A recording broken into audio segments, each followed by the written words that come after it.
qu'est-ce que cette chose que Java EE qui signifie Java Enterprise Edition?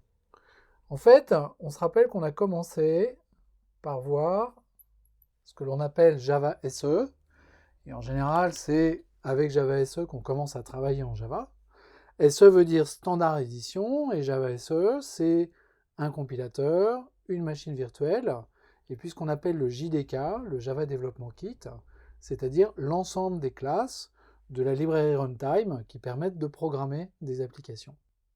Des applications relativement simples, mais on a vu qu'avec Java SE, on pouvait quand même manipuler à peu près tous les objets que l'on avait besoin de manipuler.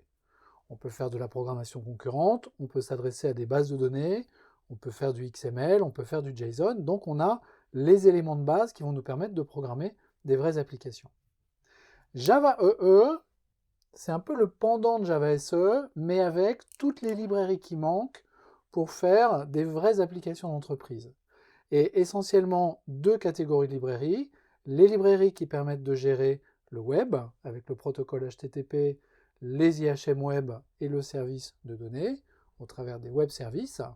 Et puis les services qui nous permettent d'accéder aux bases de données, notamment comme on l'a vu, la gestion des transactions et l'accès au mapping objet relationnel avec JPA. Donc en fait, Java EE, on peut voir ça comme un ensemble d'API qui sont une surcouche de Java SE. Java EE n'est pas distribué en standard quand on télécharge Java SE.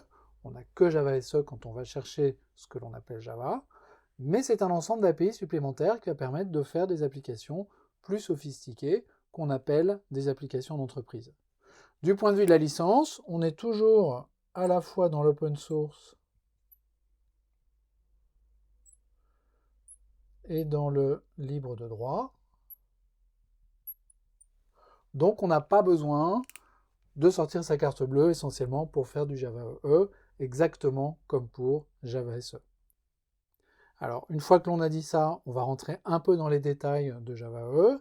Qu'est-ce que techniquement on a à l'intérieur de Java EE, comment Java EE évolue et de quoi est fait l'avenir de ces spécifications.